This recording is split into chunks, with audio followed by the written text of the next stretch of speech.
Cancel culture, well, it's very big and amorphous. It's hard to define. I guess if I had to define it, it amounts to a tantrum. It's almost like the way a toddler would go about solving a problem. That's cancel culture. Calling someone out, what folks are doing is saying that this is not acceptable for our society. One of the problems with this is that there's sort of a guilty until proven innocent mentality with a lot of these online social media mobs. If this movement were really about what had gone wrong, it would be interested in conversation. That isn't what it's about. It's about power. This is the absolute last resort, but something that is an option for many of us who have been suffering with no end in sight. People are worried about sharing ideas that they think might go an inch out of bounds. I don't know how you live with yourself. I did make a mistake, so it's not like I was innocent. I knew that it would get better. I just didn't know how. I guarantee it, guys. We're gonna get Medicare for all. Yes, we are. The race for the 25th Congressional District is heating up. UYGUR has drummed up support among progressives who followed his career as host of the Young Turks. The reason I decided to run is because I saw that if you win, you actually could move the national conversation way more than I thought was possible before from Congress. And when Bernie Sanders endorsed me, it was obviously a wonderful moment, and his voice matters a tremendous amount to progressives. So, for people who like the status quo,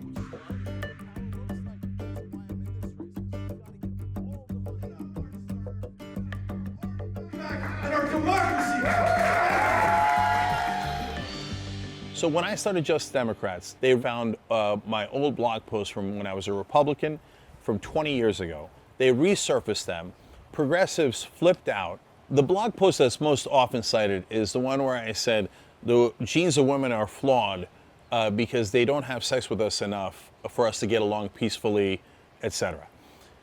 Now, that's obviously a joke. Sometimes I would say things I didn't mean at all.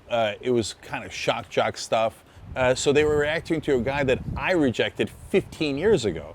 I deleted those posts before anybody ever saw them. It wasn't a matter of getting caught. I remember looking at him thinking, this was stupid, and I'm not this person. Senator and presidential candidate Bernie Sanders is now retracting his endorsement of California congressional candidate CENK UYGUR.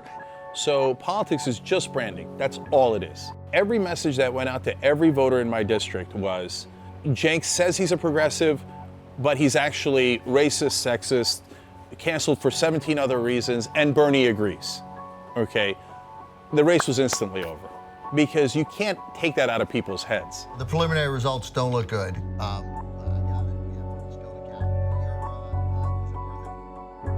When you talk to regular people, if you tell them somebody should be canceled for doing something wrong in an earlier period of their life, you'll lose 99% of people. They hate that. You know why? Because we're human. We've all made 1,000 mistakes. And so when they see cancel culture people saying, no, if you ever made a mistake, you're irredeemable and you can't ever change your mind, get to the right position, or be on the side of justice, they think these people are the most unreasonable people I have ever met, and they would ruin my life in a second, and I can't stand them.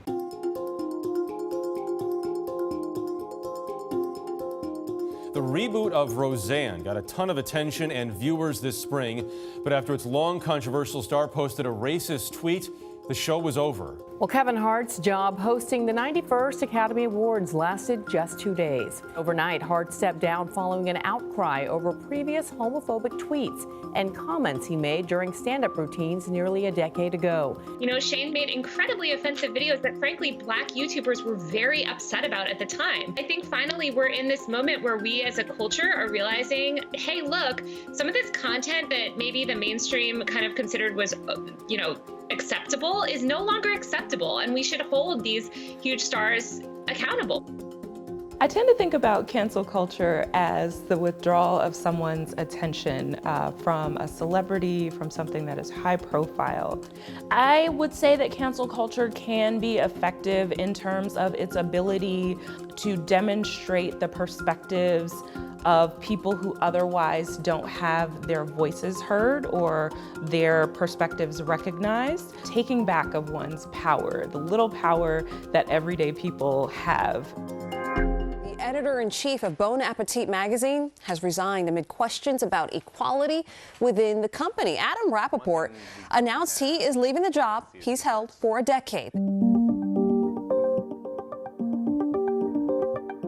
There was a huge problem at Bon Appetit that was just cultural. I ended up hearing more stories just about how people of color are treated.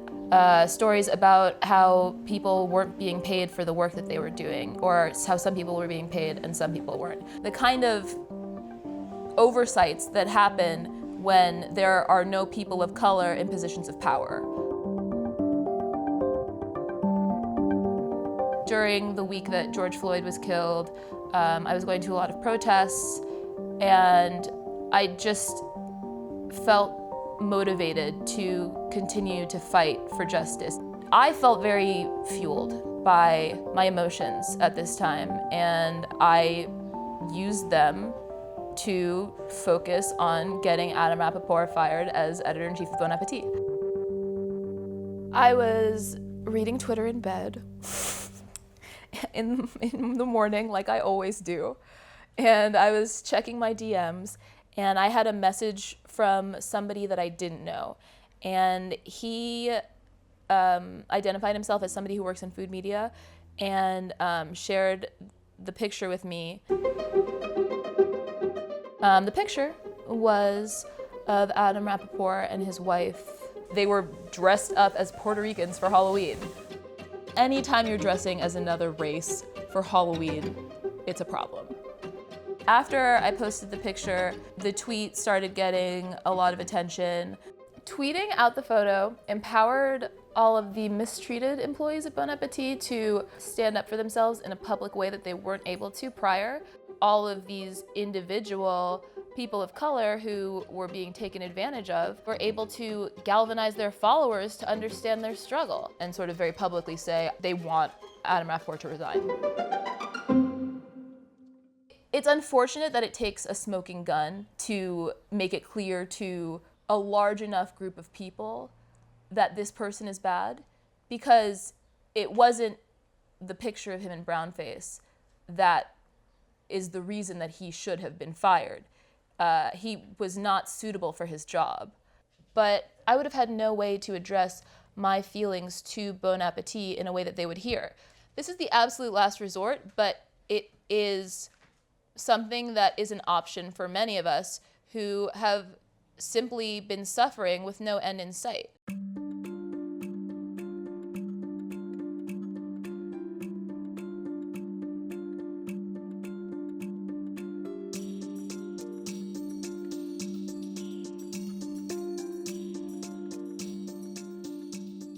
I'm going to tell them there's an African-American man threatening my life.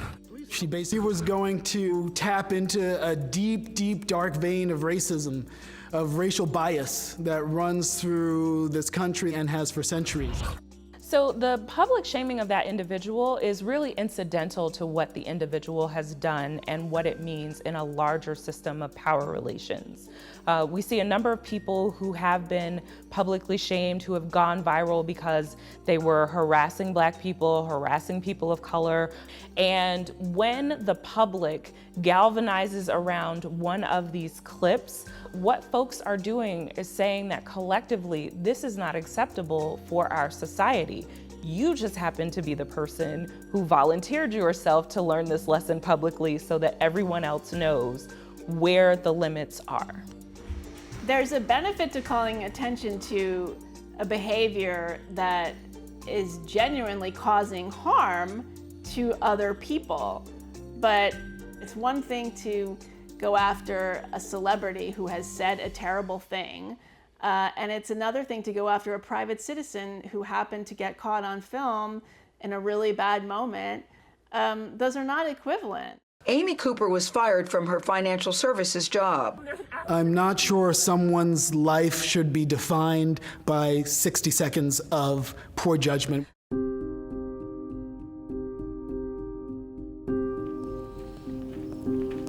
I grew up poor, and so I think really early on I saw that the world revolved around money. I thought money was going to make me safe, so that was what I was going for. So I was going for as much as possible. I graduated Business Student of the Year at the University of Arizona, and then right into investment banking for a couple of years. I think I was 33 years old when I landed my first CFO job. So I had my dream job, basically. I was there, I made it. I'd just been awarded $1 million of stock in the company, and it was about 2 weeks after being awarded that stock grant, I did the video protest. Gay rights activists celebrated Kiss Day at Chick-fil-A restaurants Friday. The nationwide campaign falls on the heels of remarks from the restaurant's president, Dan Cathy, saying he supports the Bible's definition of a family unit. Chick-fil-A was in the news, and their COO was saying a lot of abrasive things about LGBTQ people. I think it was pivotal because my brother-in-law had just come out, and I had grown up with him, and he had kept that a secret from everyone. And so when I saw his pain and the transformation that he was going through, it went from I think this belief is hateful to this isn't right.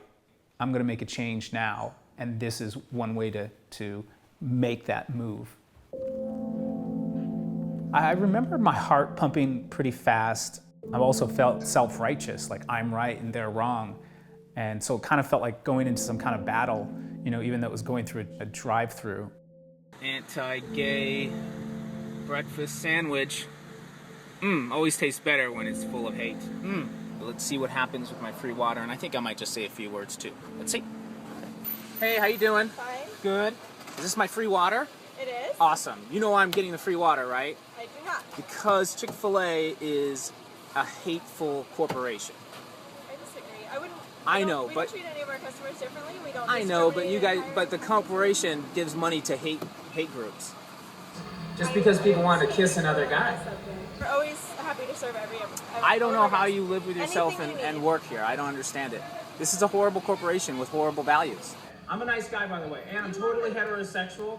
I'm not none of gay in me. I just can't stand the hate, You gotta stop. It's gotta stop, guys. Stand up. All right, see you guys.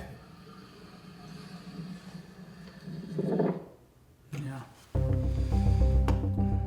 When I uploaded it, I didn't know that I was making it public. I had 5 followers. It was my family members. But the next day, I go into the office. Before I go to the office, I go to the Chick-fil-A and try to apologize to the drive-thru operator, but she didn't want to talk at the time. And so I go into the office, and the receptionist said, "Adam, what did you do?"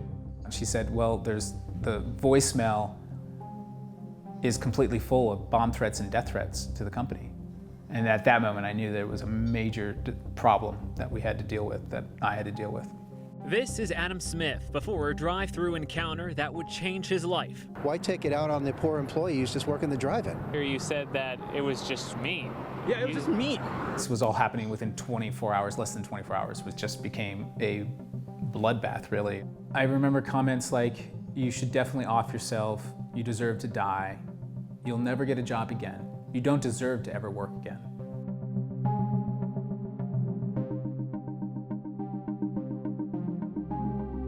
It was about 4 or 5 months after I had gotten fired. I got a new job. We moved to Portland, Oregon from Tucson, Arizona. I did not tell them about the video, and it was 2 weeks into it, the Monday after Thanksgiving. I went into the office, and the CFO that I worked for called me into his office and said, "Adam, you should have told us about the video. You're fired." It was about 2 months after I got fired from the second job because I didn't disclose the video. I got another offer, and I said, "You know what, before I accept this offer, I want to tell you about the video." And he said, "Okay, well, are you ever going to do a video again?" And I said, "Never." And he said, "Okay, well then you're still hired." And then later that night, I received an email from a junior HR person from the company and said that they're taking the offer back. I could not catch a break.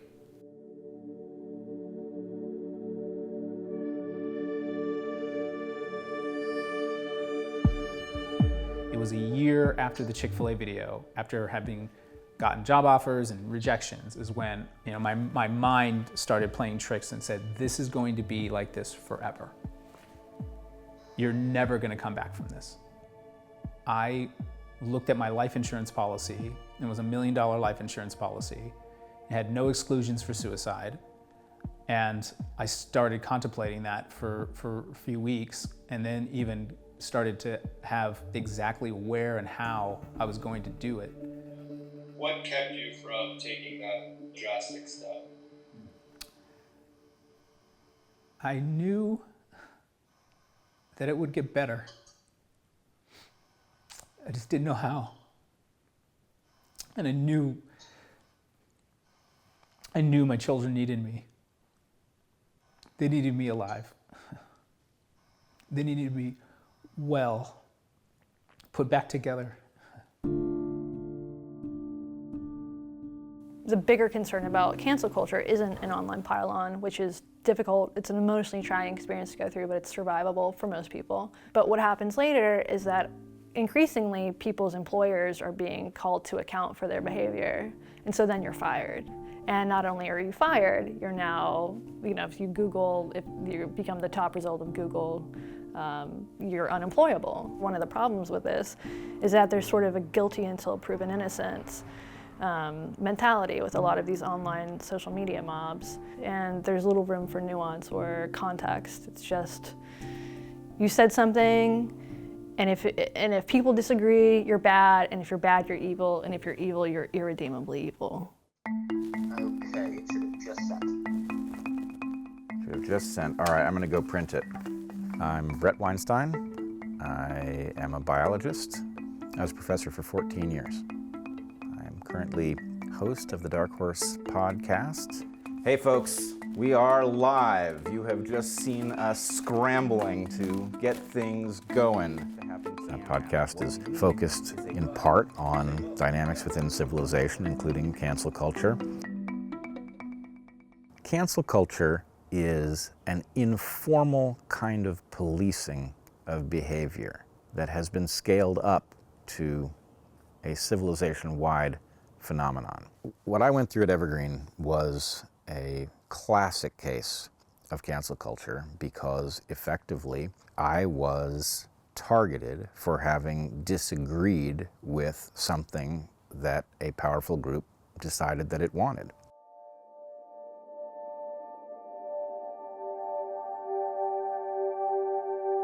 Why don't the faculty and staff represent us? I'm more than willing to answer a question. This school is unsafe for marginalized students, and you know it. The students have the power in universities.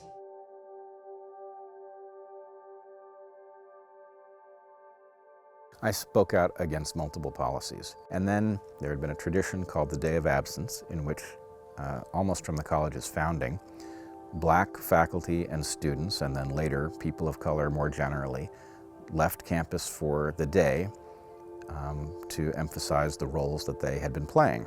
In 2017, the roles were reversed and white people were asked not to come to campus. And I thought this was appalling, that a public college asking people not to come to campus is very different than people deciding to absent themselves. And it's unacceptable that such a request would be made on the basis of skin color. So I said so.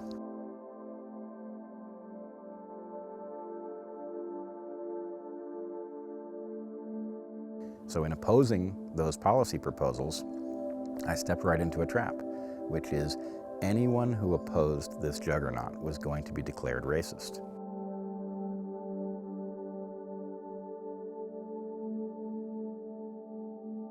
And then on May 23rd of 2017, I was teaching my class, and 50 students that I had never met showed up and demanded that I apologize, and they demanded that I either resign or be fired. You said some racist shit. Can you apologize? I did not. Okay. First of all, Day of Absence has been here longer than I have. I have never protested it until the idea. Until they make fun of you. Why no. You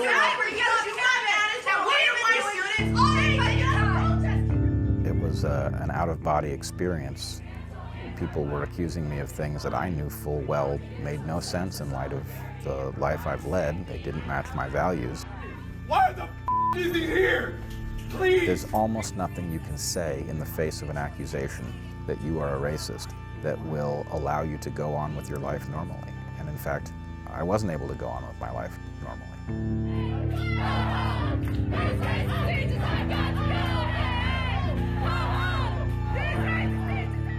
I think people have gotten used to the idea that the right way to solve problems is to gang up on whatever it is that threatens them. It has concluded that the problems are very simple and that the solution to them involves canceling people who have any other perspective.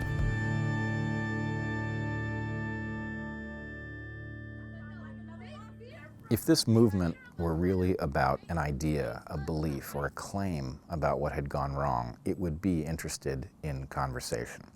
That isn't what it's about. It's about power, and there's no way for people to reason collectively if they can't challenge each other. So we've come to a point where we are simply failing to reason. I heard a lot of times they were talking about students attempting to shut down free speech when free speech is not actually the issue in question here. It's about representation and fighting for our campus to have more equity and inclusion for students of color to feel comfortable on our campus. I will say this, what I see about cancel culture, and specifically that phrase cancel culture, is the phrase itself I attribute more so to folks who have mischaracterized what they're seeing as accountability practice as this sort of deviant culture. I see it as a way to delegitimize the arguments that people are making, a very easy way to write off accountability practice from people that powerful folks are not used to answering to.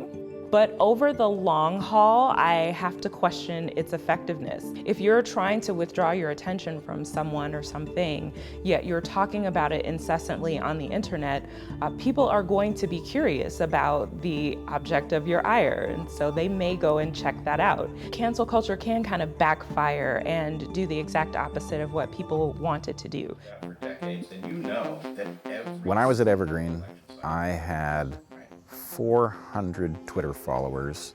Today I have 1/3 I have a YouTube channel with almost 200,000 subscribers. So in some sense, it takes what Heather and I were doing in the classroom at Evergreen and brings it to a much larger audience, which has been great.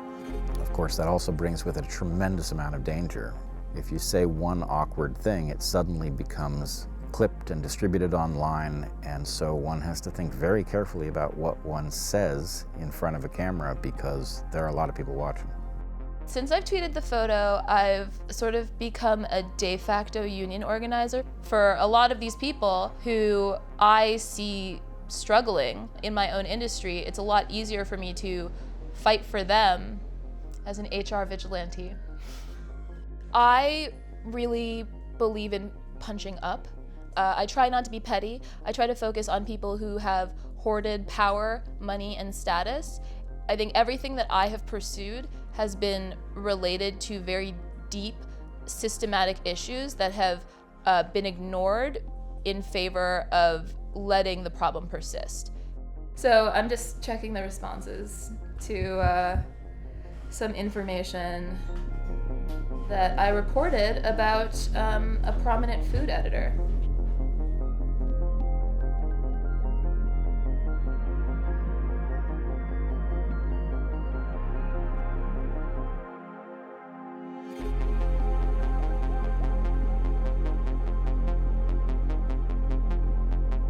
I think that it is that we hold ourselves to standards that are almost impossible, right? No one is right on the right side of history, on the right side of the issue all of the time. We are all learning and growing, some of us faster than others, and some people need to catch up. But I do think that there is a danger of trying or expecting too much from people at any given time. When my reputation and the financial security and career were taken, The only thing I was left with was my relationships and me. I realized that is what I wanted in my life to begin with. That love, that care that I was not doing when I was chasing money and going, for the career and for the prestige. I was definitely getting supportive emails from LGBTQ people. Say, thank you for standing up for us. I did make a mistake, so it's not like I was innocent. Like I am not happy with how I handled myself in that protest, but I became much more sensitive towards being kind to others and realizing the impact that it could have on the person receiving it, but also the person who's giving it. So when I see someone and they got filmed and they're angry or they're doing something awful, I have so much compassion about what they're about to go through, even if they're doing things that are completely out of what I believe to be true and kind and loving. There's still a human piece of me that says, oh, poor souls.